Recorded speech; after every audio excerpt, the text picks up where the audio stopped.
그러니까 제발 그 아우라는 갖지 마세요. 일단은 파문받아서 불쌍한 사람 아니에요. 파문한 유태인들이 불쌍한 사람들이에요. 그나마 조금 남아있는 공동체인데 여기서 쫓아내니 스피노자는 대박이죠. 24살에 결정을 내린 거예요. 나는 이 집을 가출하겠다고. 더 넓은 세상에 나가겠다라는 거지 쫓겨난 거 아니에요. 매번 그러니까 그런 거죠. 스피노자가 나는 여기 있으면 못 살아요. 못 살아. 이런 게 아니에요. 나를 좀 언제 좀 쫓아내자. 한 대 쳐라. 치면 나간다. 난 집 떠난다. 이렇게 생각했는데 아니나 다를까 유태공동체에서 뺨을 때린 거예요. 화난 척하고 이제 나올 수 있는 거죠. 파문 당했으니까. 절차를 밟은 거예요. 절차를 밟은 거예요. 그리고 아까도 얘기했지만은 스피노자의 최고의 무기는 렌즈 기술이에요. 진짜 잘 정한 거죠. 만약에 스피노자가 농사 쪽으로만 돌렸어도 힘들죠. 농사 짓고 밤에 어찌 사유를 해요. 스피노자는 아주 짧은 시간에 어느 귀족의 렌즈 하나만 만들었다고 해봅시다. 6개월, 1년은 버티는데 대박 산업이죠. 스피노자 정확하게 알죠. 그런 사람이에요. 스피노자는. 여기도 제가 썼지만 하이델베르그 대학에서 스피노자가 유명해가지고요. 대학 정교수로 와요. 정교수로 부른다고요. 스피노자 안 가요. 거기 갔다간 죽는 수가 있다는 걸 알거든요. 자기는 신을 부정하니까. 신을 부정하거든요. 근데 암스테르담을 제외하고 신을 부정하는 곳은 존재하지 않아요. 여러분들은 까먹지 말아야 될 게 스피노자가 살았었던 시간이죠. 1632년, 1677년, 17세기. 17세기 유럽은 아직도 신이 지배하던 곳이에요. 아직도. 우리는 신이 지배하는 곳인가요? 아니에요, 우리는. 우리 민족들은 신에 대해서 제일 쿨한 민족이에요. 저는 우리 민족의 가장 큰 장점이 뭐라고 생각하냐면요. 우린 주구장창 기복신앙이에요. 너무 쿨해요. 내가 기도 바쳤는데 효과가 없으면 다른 종교로 옮겨요, 우리는. 내가 하느님이에요. 이 주장과 범신론의 주장은 거의 같거든요. 근데 우린 쿨해요, 그냥. 왜 동학이 내가 하느님이라고 얘기했는지 아세요? 서학에 대립한 거예요. 서학이 뭐예요? 기독교거든요. 우리 동쪽의 사상은 내가 하늘이에요. 내가 하느님이야. 제사도 조상한테 지내지 말고 나한테 제사를 지내야 돼요. 무조건. 왜냐하면 내 안에 조상의 피가 있고 조상은 지금 없잖아요. 조상이 죽고 나서 나한테 조상의 피가 있죠. 지금 현재. 그리고 내가 밥 먹고 잘해야지 새끼들을 치잖아. 내가 잘 먹어야 돼요. 죽은 귀신한테 밥 잘 주고 나는 안 먹으면 안 되는 거예요. 조상이 봐도 황당하지. 나는 죽었는데 내 밥 주고 지는 굶어요. 지가 새끼를 쳐야 되는데. 동양은 쉬워요. 동양은 에티카 읽기가 오히려 쉬워요. 서양 사람들한테 너무나 힘든 주장이에요. 사실은. 이게 왜 그러냐면 다음 주에 다루지만 니체 아시죠? 니체의 주장의 핵심이 뭐예요? 신은 죽었다. 신은 죽었죠. 신이 뭐예요? 창조자거든요. 신이 죽으면 누가 남아요? 둘 중에 하나요. 노예인 인간이 남거나 주인인 인간이 남거나. 니체가 진짜 우려했던 거는요. 신을 죽여서도 노예인 인간만 남는 황당한 모습을 본 거예요. 신만 제거하면 인간이 주인이 돼야 되잖아요. 당연히. 신은 죽었다라는 선언은요. 인간이 창조자고 인간이 주인이에요. 역사를 신이 역사한다라는 표현 쓰죠. 교회에서. 신이 역사한다고 그래요. 신이 역사하신다고 그런다고요. 그런데 인간이 역사의 주인이 된 거예요. 내가 만들어가요. 인간이. 니체가 신은 죽었다라고 딱 했었을 때 있죠. 당시 있죠. 유럽에서도 니체 얘기 누가 듣겠어요. 다 교회 다니는데. 아무도 책이 안 팔려요. 미친놈 아니야? 이런 얘기 들어요. 니체가요. 너무나 외롭잖아요. 인간이 주인이어야 되는데 이놈의 더러운 인간들은 계속 노예로 머물고 싶어 하는 거예요. 짜증나죠. 그럴 때 니체한테 책 한 권이 들어와요. 스피노자의 에티카. 니체가 이렇게 얘기하죠. 너무 고맙다. 300여 년 전 나랑 똑같은 생각을 했던 사람이 있다. 스피노자요. 서양에서 진짜 중요한 거는요. 근본적인 관계에 있어서 신이 창조자죠. 신이 죽으면 창조의 영능은 누구한테 와요? 우리한테. 사실 보면 아까도 얘기했지만 신을 인간이 만들죠. 인간만이 신을 만들죠. 각 민족마다 오만 신들이 있죠. 자기들이 만들어요. 무조건 만들어요. 윌리엄 제임스 아세요? 그 책 반드시 읽어봐요. 종교적 경험의 다양성이란 책. 교회 다니시는 분들은 특히 읽어봐요. 각 민족마다 얼마나 드라마틱한 신들을 날조해내는지 자기들이 만들어놓고 믿어요. 5만 가지 신의 특징들은 비슷해요. 가장 추상적인 게 기독교에서 만든 그 신이거든요. 신이 창조주고 나는 만들어진 존재예요. 신이 창조주고 나는 만들어진 존재예요. 만들어진 사람이 주인이고 나는 신의 말을 들어야 되죠. 이해되죠? 그 도식이에요. 신을 죽이면 인간이 남는데 인간이 주인이 돼야 된다고요. 스피노자가 이 도식을 처음으로 만든 거예요. 기독교라는 그 분위기에서. 암스테르담이 아니었으면 이 얘기를 못하죠. 이 얘기를 못하거든요. 암스테르담이 아니면. 암스테르담이 없었으면 우린 에티카 보지도 못해요. 심지어 네덜란드 암스테르담에서도 에티카는 바로 못 쓰여요. 쓰여졌는데 출판 못해요. 아직도 이 책마저도 위험할 정도예요. 암스테르담이 자유로운데. 그래서 스피노자 사후에 그의 추종자들이요. 조용히 출간을 해요. 에티카라는 책을. 또 하나 스피노자 에티카의 초고는 어디에 있냐면 바티칸에 있어요. 금소 목록에. 바티칸의 금소 목록은 인문학자들이 반드시 약탈해서 빼와야 될 자료들이에요.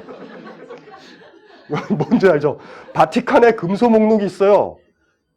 경망스럽게 인간이 주인이다라고 떠들었던 모든 자유정신들은 거기 다 감금되어 있어요. 스토아파라든가 에피쿠로스 학파, 쾌락주의 주장했던 모든 사람들도 저작들은 바티칸 넘버로 붙어 있어요. 서가 목록 아시죠? 스피노자의 자긍심이죠. 자긍심. 나는 바티칸에 들어간 거예요. 금소 목록에. 그만큼 위험한 사람이에요. 이해되시죠? 그래가지고 이제 나중에 책으로 출간된 책들은 원고가 쓰여졌는데 친구들이 좀 만지기는 만졌을 거예요. 싱싱한 초고 있죠. 그게 한 4, 5년 전인가? 5, 6년 전인가? 우리 서양 인문책 중에서 제일 더럽게 비싼 출판사 이름 가르쳐 드릴까요? 이 출판사 이름이 적혀 있으면 주문을 하지 마세요. 정신 차리고 주문했다 보면 건당 25만 원에서 30만 원 돼요. 저는 있어요, 이 책이. 바티칸 수고요. 브릴이라는 인문 출판사에서 제일 비싸요. 책은 예뻐요. 비싼 만큼. 넘기기 싫은 책 있죠. 넘기기 싫은 책. 너무 아까운. 여기에서도 나왔어요. 한 2, 3년 전에 나왔어요. 바티칸 초고. 바티칸에서 싫어하죠, 당연히. 그렇죠? 그래서 지금 우리가 이제 대충 윤곽을 봤죠. 스피노자를 왜 처음으로 다루냐면 이 사람이 가장 강력한 의미에서 인간이라는 게 노예가 아니라 주인일 수 있다는 걸 우리한테 처음으로 보여준. 그리고 앞으로 서양에서 인문적이라고 그랬어요. 인간적으로 인간이 주인이란 정신을 표방을 하고 있는 모든 사람들은 다 스피노자의 후예예요. 스피노자의 후예요. 자본은 어찌할 수 없는 우리가 따라야 될 숙명적인 흐름이다. 이럴 때 자본은 신이죠. 우리 시대의 종교는요, 자본이거든요.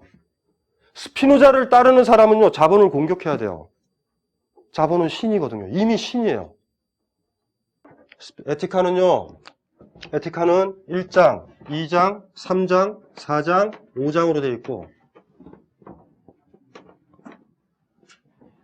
여기 보면은 자료에 나와 있죠. 1장, 신에 대하여 2장, 정신의 본성과 기원에 대하여 신에 대하여 정신의 본성과 기원에 대하여 3부, 정서의 기원과 본성에 대하여 4부, 인간의 예속 또는 정서의 힘에 대하여 5부, 지성의 능력 또는 인간의 자유에 대하여 느낌 파고죠. 인간의 예속 다르고 인간의 자유 다르죠. 에티카는 그런 책이에요. 주인을 딱 죽인 다음에 아직도 노예 근성이 있잖아요. 나의 주인은 어디로 갔을까? 이렇게 찾았던 사람이 주인 죽이는 걸로 안 돼요. 그래서 역대 억압적인 왕조를 붕괴시켜도 그 다음에 왕조가 들어서죠. 왜 그런 것 같아요? 주인을 찾는 거예요. 주인을 찾아요, 우리는요. 노예들은 주인을 찾아요. 4.19 혁명 보세요. 혁명을 한 사람들이 혁명을 책임져야죠. 학업에, 본연의 직분에 충실하러 학교로 들어가고 대학 교수는 대학으로 가요? 장난쳐요 지금?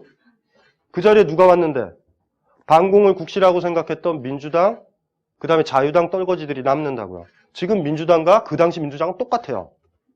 민주당 국회의원한테 물어볼 거예요. 김일성 만세 외칠 수 있어요? 못해요 얘네들. 아주 보수적이거든요. 누누이 얘기했잖아요. 똑같아요. 정치 얘기는 그만하고 진도를 나가죠. 진도를. 갑자기. 4에 뭐가 나왔냐면 예속이 나왔고 5가 자유가 나왔죠. 제가 이거를 에티카를 딱 구성을 할 때 교회 다니시는 분은요 1부, 2부를 읽어야 돼요. 1부, 2부만 잘 읽으면 교회에 안 나가요. 놀라우니까가. 근데 교회를 안 나가시는 분들은 읽을 필요가 없어요. 3부서부터 시작하면 돼요. 3부서부터. 이해되죠? 에티카가 왜 에티카예요? 처음에 신, 마음 얘기 나오니까. 왜냐하면 기독교에서 마음은 뭐예요? 정신은 뭐예요? 내 몸은 부모가 낳아줬지만 영혼은 탄생하는 즉시 하나님이 창조해서 쑤셔넣었다가 기독교 교리죠. 너무 거친가요? 부모가 2명 있어요. 아버지가 2이 있다고요. 하나님 아버지는 비유가 아니에요. 진짜 기독교도는 아버지는 하나님밖에 없거든요. 그런데 내 부모의 역할은 뭐냐면 육신의 결합체란 말이에요. 육신이 있고 그 다음에 영혼을요. 하나님께서 창조하셔서 이렇게 쑤셔 넣는 거예요. 이렇게. 그 영혼은 불멸하다고요. 나중에 죽어서도 육신은 덧없는 거니 가는데 이 영혼은 그대로 올라가서 천국이든 지옥으로 가는 거예요. 이해되세요? 그 도식이? 기본 전제는 뭐냐면 내가 신을 믿었을 때. 에티카는 굉장히 교묘한 책이에요. 에티카란 책 자체가. 그리고 이 절차를 뭐냐면요. 근대 자연과학이 발달했죠. 논리가. 논리적이고 수학적인 증명 방식을 선택해서 차근차근 명제로 따라가는 거예요. 그래서 제가 얘기를 드린 거예요. 몇몇 가지 했을 때 이게 딱 걸려든다고요. 물론 화나요. 교회 독실하고 크리스찬들은 이거 화날 거예요. 화나죠. 뭐야 사기당한 것 같은 느낌이 불현듯 들어요. 이거 도식이. 간단한 사기죠. 신은 세계를 만들었다. 처음 전제가 뭐예요? 처음 전제가 이거잖아요.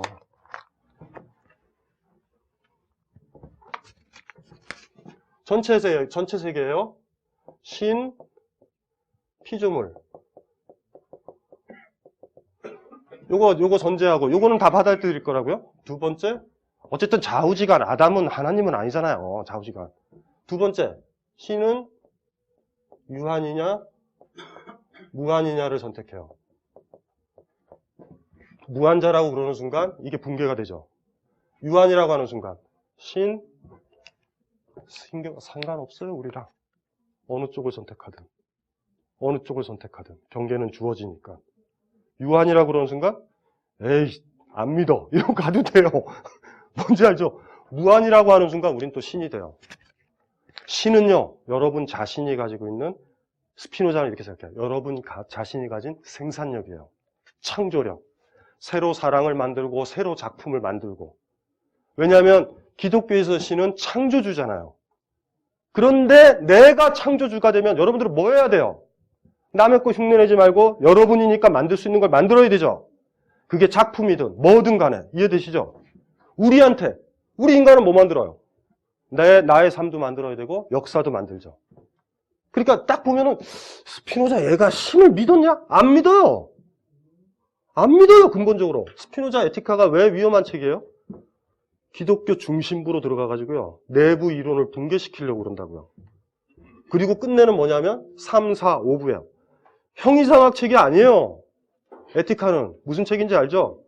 그렇게 해서 신을 붕괴시킨 다음에 신을 붕괴시켜도 여전히 나는 지배를 받으니까, 주인을 죽여도 노예로 있으니까 예속을 다루고 그 다음에 자유를 다루는 거예요. 잘 안 읽힐 거예요 아마.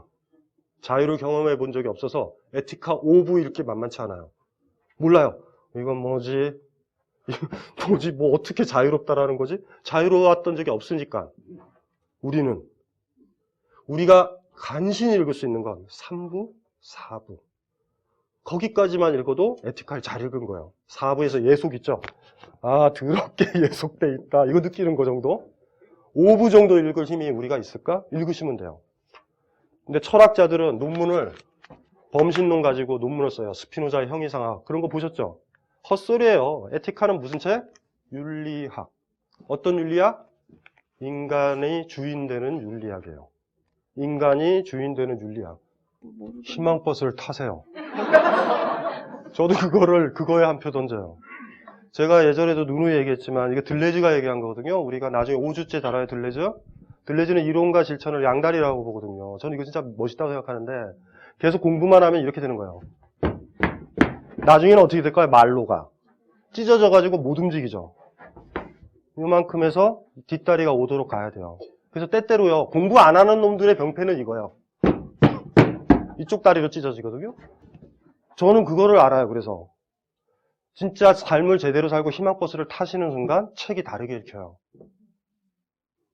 희망버스 처음엔 무서울 거고 후회도 할 거예요. 아마 이거 괜히 탔다. 괜찮아요. 계속 타다 보면 언젠간 희망버스만 타고 있을 거예요. 괜찮아요. 별거 아니에요. 처음 할 때 무서운 거예요. 처음 할 때. 그리고 또 하나가 희망버스 타셨을 때 부탁. 예쁘게 옷 입고요. 향수도 좋은 거 쓰고 멋있게 가세요.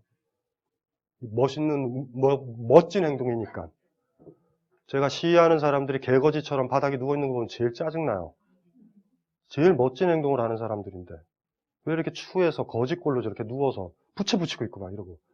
지난번 저기 말이 있죠, 말이 그거 철거한다고 거기 갔더니 대학생들이라고 애들이 이렇게 퍼져가지고 이게 얘네들이 정체는 뭐냐 그래서 야단을 쳤어요.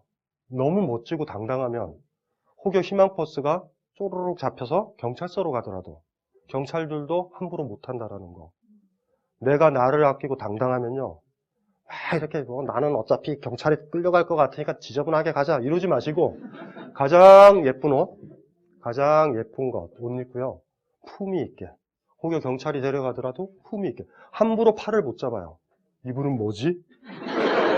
혹시 김효진 말고 배우가 한 명? 자기가 하는 일이 멋진 일이면 괜찮아요. 그리고 무서울 거예요. 무섭죠, 당연히. 처음 하는 건 다 무서우니까.